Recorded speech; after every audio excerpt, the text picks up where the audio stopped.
This is a reading of a lecture cycle by Rudolf Steiner entitled Egyptian Myths and Mysteries, Lecture 3, entitled The Old Initiation Centers, the Human Form as the Subject of Meditation, given on September 4th, 1908.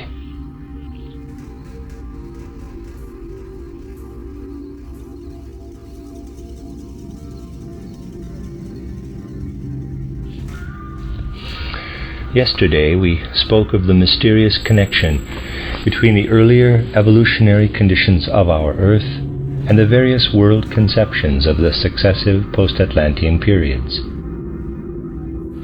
The remarkable fact emerged that when the Atlantean catastrophe had altered the face of the Earth, the holy pre-Vedic Indian culture in its philosophical conceptions showed something like a mirror picture of the events that in the beginning of the Earth's evolution took place in that remote past when Sun, Moon, and Earth were still united. What the eye of the Spirit beheld at that time was nothing but a spiritually conceived form of what actually existed when our Earth stood at the beginning of its evolution.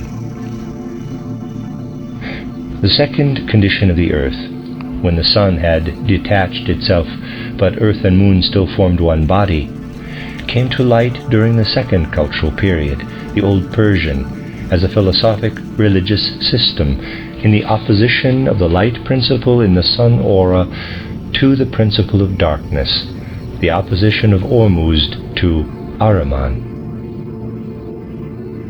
The third period of the Egyptian, Babylonian, Assyrian is a spiritual reflection of what took place when Earth, Sun, and Moon had become three bodies. We also pointed out that the trinity of Osiris, Isis, and Horus reflected the third epoch's astral trinity of Sun, Earth, and Moon. This separation occurred in the Lemurian time. After this followed the Atlantean time, the fourth evolutionary condition of the Earth, in which there prevailed conditions of consciousness entirely different from those of today. Through these different forms of consciousness, man lived with the gods. He was acquainted with the gods who were later named Wotan, Baldur, Thor, Zeus, Apollo, etc. These were beings whom the Atlantean man could perceive with his clairvoyance. We have a repetition of the Atlantean perception of divine spiritual beings in the memory of the peoples of the Greco-Latin time, and also among the peoples of Northern Europe. It was a memory of the experiences of earlier conditions of consciousness, be it Wotan or Zeus, be it Mars, Hera, or Athena. All were a memory of the spirit forms of that old world of gods.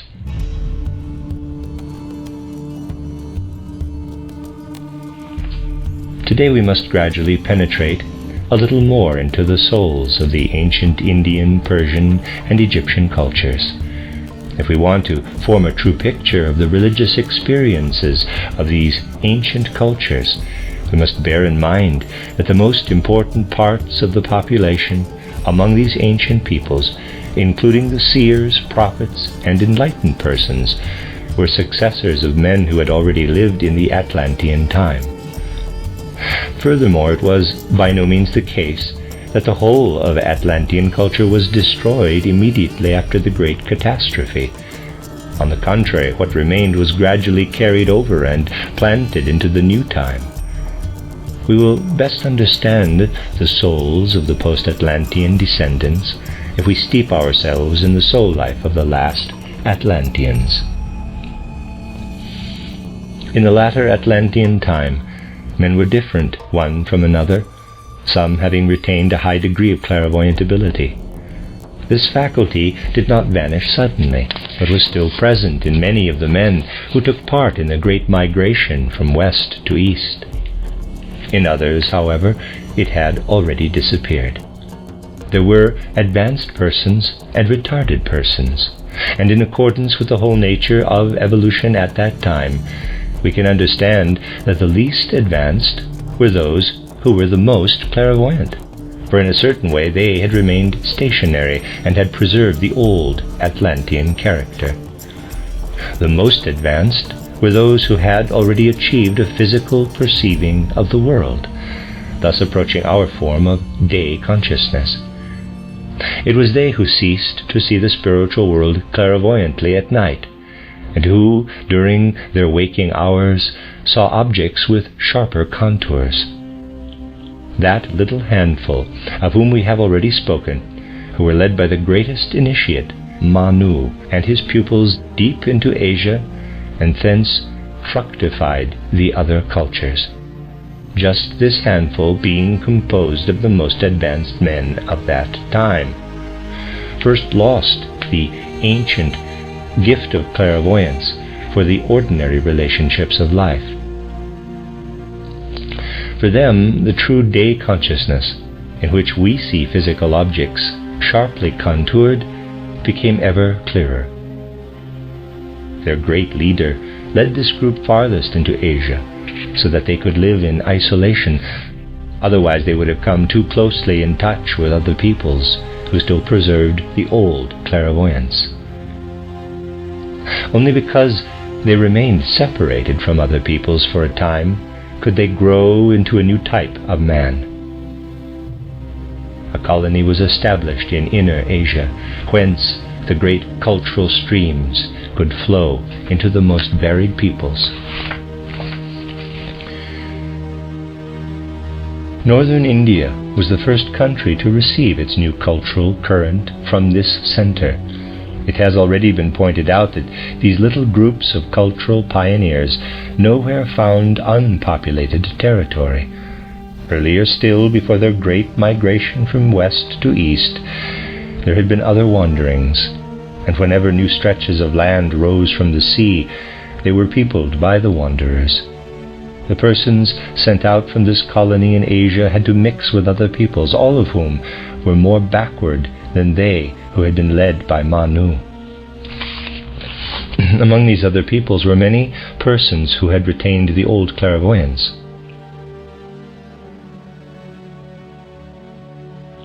It was not the custom of the initiates to establish colonies as this is done today. They colonized in a different way. They knew that they had to start with the souls of the persons whom they met in the lands that were to be colonized. The emissaries did not impose what they had to say, they reckoned with what they found. A balance was reached that took into account the needs of the old inhabitants. This reckoned with their religious views, which were based on the memory of earlier epochs, and also with the old clairvoyant disposition. So it was natural that only a handful of the most advanced could develop true concepts. The great masses could form only ideas that were a sort of compromise between the old Atlantean and the post-Atlantean attitudes. Therefore we find in all these countries, in India, in Persia, in Egypt, whenever the different post-Atlantean cultures appeared, religious ideas which for that age are less advanced, less cultivated, which are nothing but a sort of continuation of the old Atlantean ideas. To understand what kind of conceptions really appeared in these folk religions, we must form a picture of them. We must transport ourselves into the souls of the last Atlantean population. We must bear in mind that in the Atlantean time, man was not unconscious at night, that he could then perceive just as he perceived by day, if we can speak at all of night or day in that time. By day, he perceived the first traces of what we today so clearly see in the world of sense perceptions. By night, he was the companion of the divine spiritual beings. He needed no proof of the existence of gods, just as we today need no proof of the existence of minerals. The gods were his companions. He himself was a spiritual being during the night. In his astral body and ego, he wandered about the spiritual world.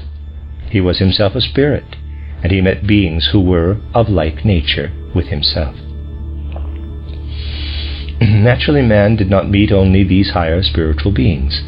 He also met beings lower than those who were later known as Wotan, Zeus, etc. These were the choicest figures, but by no means the only ones. It was like seeing kings and emperors today. Many do not see them, yet still believe that there are kings and emperors. In this state, which was common to everyone, man perceived the surrounding objects in a way different from his perception today. This was true even while he was conscious during the day. We must try to understand what this consciousness of the latter Atlanteans was. We have described how the divine beings became imperceptible to man when he dived down into his physical body in the morning. He saw objects as though they were surrounded by mist. These were the images of his waking day at that time. But these pictures had another remarkable property, which we must grasp clearly. Let us suppose that such a man approached a pond. He did not see the water in the pond so clearly defined as we do today. But when he directed his attention to it, he experienced something quite different. In approaching the pond, a feeling arose in him merely through looking at it that was like a taste of what lay before him physically, without his having to drink the water. Simply through looking at it, he would have felt that the water was sweet or salty. It was not at all like our seeing water today. We see only the surface and do not penetrate into the inner qualities. But while a dim clairvoyance still prevailed, the man who approached the pond had no alien feeling toward it. He felt himself as being within the properties of the water. He did not stand over against the object as we do. It was as though he could penetrate into the water. If we had encountered a block of salt at that time, we would have noticed its taste as we approached it. Today we must lick it before we perceive what was then given through mere sight. Man was, as it were, within the whole, and he perceived things as though they were ensouled. He perceived beings that imparted a salty taste to the block. Everything was ensouled for him: air, earth, water, fire. Everything revealed something to him. He could feel himself into the interior of objects. He experienced their inner essence. Nothing appeared to him as a soulless object in the modern way. Therefore man felt everything with a sympathy and antipathy because he saw its inner nature. He experienced the inner being of the objects. Memories of these experiences remained everywhere. The parts of the Indian population encountered by the colonists had such a relation to things. They knew that souls lived in things. They had preserved the ability to see the properties of things. Let us bear in mind this whole relationship of men to things. At that time, man could perceive how the water tasted as he approached the pond. There he saw a spiritual being who gave the water its taste. He could meet this spiritual being during the night if he lay down by the water and fell asleep. By day he saw the material. By night he saw what lived in things. By day he saw stones, plants, and animals. He heard the wind blow and the waters roar. By night he saw within himself, in its true form, what he only sensed by day: the spirits that live in all things. When he said that spirits live in the minerals, in the plants, in the water, in the clouds, in the wind, this was for him no poetic license, no mere fantasy, but something that he could see. We must live deeply into these souls in order to understand them. Then we understand what dreadful folly it is when our scholars speak of animism and allege that it is the, quote, folk imagination, unquote, that ensouls and personifies things. There is no such folk imagination. One who really knows the folk does not speak in this way. Repeatedly we find this singular analogy, just as a child bumping against a table strikes the table in revenge because, so say the scholars, it thinks of the table as having a soul. So did the primeval man in his childishness ensoul the objects of nature such as the trees. This is repeated ad nauseum. Certainly there is imagination here, but it is the imagination of the scholars rather than of the folk. It is the scholars who are dreaming. Those who originally saw everything as ensouled were not dreaming. They only reported what they actually saw. As a sort of remnant, this kind of perception emerged among the ancient peoples as a memory. But the error in the above analogy is that the child does not see the table as ensouled. He does not yet feel a soul in himself, but regards himself as a lump of wood. Feeling himself soulless, he places himself on the same level as the soulless table that he bangs. The fact is just the opposite of what we read in the learned books. Whether we look at India, Persia, Egypt, Greece, or any other place, we find everywhere the same images that were described above, and into these images was poured the culture that was given out by the old initiates. In ancient India, the rishis guided the culture. We must try to understand something of what gave the impulse to a form that developed into one of the most important forms of the Indian outlook. We know that in all ages there have been so-called mystery schools, where those who could develop their spiritual faculties learned to see more deeply into the world all, awakening the slumbering faculties so as to see the spiritual connections of things. From these mystery places proceeded the spiritual impulses of the various cultures. In order really to understand the initiates, we usually consider them as they were in post-Atlantean times, since their nature at that time is most easily comprehensible. But in Atlantis we could encounter something similar to initiate schools. In order to understand them thoroughly, let us examine the methods of such an ancient Atlantean initiation school. If we go back to those times, we find that the above described conditions of consciousness prevailed, and also that man did not then have his present shape. He had a quite different form. Let us go back to the first half of the Atlantean period. Man consisted already of physical, etheric, and astral bodies, plus the ego, but the physical body still looked quite different.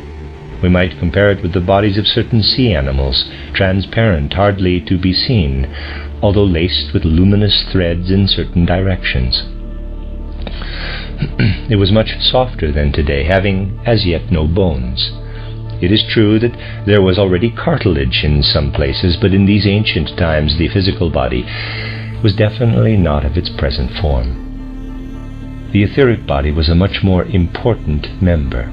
The physical body was then more or less the same size as now, but the etheric body was extraordinarily large. This etheric body varied among individuals, but one could perceive 4 different types. One part of mankind would resemble one type, another part another. These 4 types may be designated by the names of the apocalyptic beasts: bull, lion, eagle, man.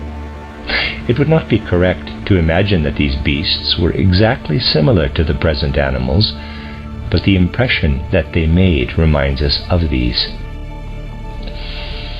The impressions that the etheric bodies made can be understood through the picture of a lion, bull, eagle, or man. We can compare with the bull the portion of mankind that gave the impression of having powerful reproductive forces or an unusual appetite. Another portion lived more in the spiritual. These were the eagle men, who felt less at home in the physical world. Then there were men in whom the etheric body was already similar to the present-day physical body. It was not quite identical, but it was like the human form. However, we must not imagine that each man represented only one type. All 4 types would show some traces in each person, but one or another would predominate. Such were the etheric bodies of the Atlantean population. As to the astral body, it was especially powerful but largely undeveloped, while the ego was still wholly outside of man. People were entirely different at that time from today. Naturally, some men matured earlier and assumed the ultimate form before the others, but in the main, one can describe the men of that time as we have just done. This was the normal condition of the average man. It was entirely different with the more advanced persons, with the pupils of the mystery places, who strove after the initiation of the ancient Atlantis.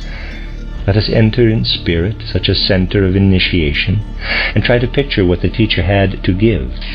First, what was this teacher himself?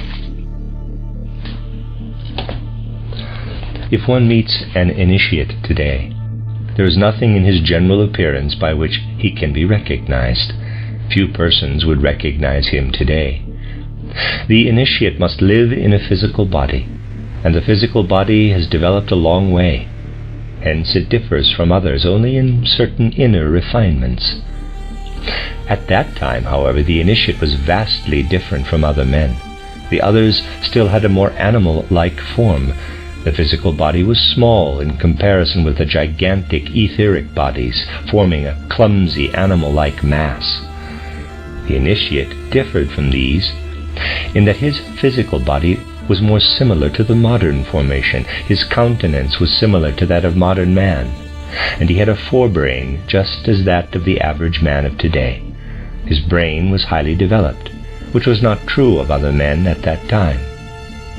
These initiates had their schools, into which they admitted pupils who, having proved themselves mature and sufficiently developed, were selected out of the ordinary run of men by special methods. We must bear one thing in mind if we wish fully to understand what follows. We must realize that in the course of time, the power of man's spiritual members over his physical body has almost completely disappeared. The man of today has a certain degree of control over his body. He can move his arms and legs, pedal on bicycles, and exercise some command over his physiognomy. But this is only a last meager remnant of the mastery over the physical body that obtained in ancient Atlantean times.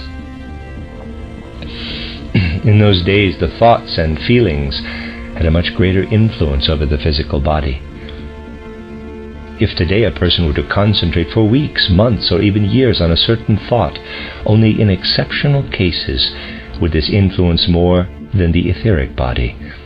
Seldom would the physical body be influenced by a meditation. If, for example, someone should succeed by this means in making his brain move further forward, thus working even on the bones of his forehead, this would be an astounding achievement. Very, very seldom does this happen today. Extraordinary energy would have to be developed today for a thought to work on the physical body. It is easier to affect the blood circulation or the breathing, but even this is difficult. Thoughts can work on the etheric body today, and in the next incarnation they will have worked so powerfully as to alter the external physical structure. Man should work today in the knowledge that he is working not for one incarnation, but for many incarnations to come. The soul is eternal. It continually returns. Things were different in the ancient initiation schools.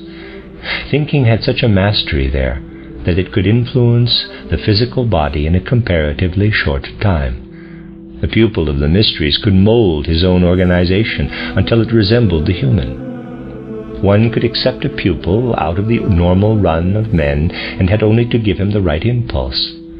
The pupil himself did not have to think. Through a sort of suggestion, thoughts were implanted in his soul. A definite spiritual form had to stand before his soul, and the pupil had to steep himself in this form. Everywhere the Atlantean initiates gave to their pupils a thought form. into which the pupils had to immerse themselves over and over again. What kind of picture was this? What did the pupil have to think? What did he meditate on? We have already pointed to the original condition of the earth, sketching out the whole of evolution, and mentioning the light form in the primeval dust. Had one at that time looked about clairvoyantly, the archetype of the man of today would have arisen. This grew out of that pollen, out of that primeval atom. Not the form of ancient man or of Atlantean man, but the form of modern man grew out of that atom. And what did the Atlantean initiate do? He placed before the soul of his pupil precisely this archetype that reared itself out of the primeval seed. The pupil had to meditate on this archetype. The initiate placed before the pupil's gaze the human shape as a thought form with all the impulses and feelings that were contained in it. Whether the pupil was of the lion type or of one of the others, he had to hold before himself this picture of what man was to become in post-Atlantean times. He received this thought picture as an ideal. He had to will the thought, quote, "My physical body must become like this picture," unquote. Through the power of this picture, his body was so influenced that it became different from the bodies of other men. Certain parts were transformed, and gradually the most advanced pupils became more similar to the man of today. Thus we look back on remarkable mysteries, the mysteries of ancient Atlantis. No matter how the various men might be formed, there floated before their souls as a picture, a thing that was already present, as a spiritual picture, when the sun was still united with the earth. This picture emerged more and more as the meaning of the earth, as what lies spiritually at the foundation of the earth. This picture did not appear to them as this or that form, as the picture of this or that race. It appeared to them as the universal ideal of mankind. This is the feeling that the pupil was to develop through this picture. Quote, "The highest spiritual beings have willed this picture, through which unity comes into mankind. This picture is the meaning of the earth's evolution. To bring this picture to realization, the sun separated itself from the earth, and the moon detached itself. Through this, man could become man. This is the one who will at last appear as the high ideal of the earth," unquote. Into this high ideal streamed the feelings that enlivened the pupil in his meditation. So did things stand about the middle of the Atlantean epoch. We will see later how this picture, which stood before the pupil as the human form, transformed itself into something different, and how this was salvaged after the Atlantean catastrophe. This is what lived again in the Indian initiation teaching, where it was summed up in the ancient sacred name of Brahm. What the Godhead willed as the meaning of the earth was the most sacred thing for the ancient Indian initiate. He spoke of it as Brahma. From this sprang later Zarathustra's teaching and the Egyptian wisdom, both of which will be discussed later. How it transformed itself from Brahma to the Egyptian wisdom, we will see tomorrow.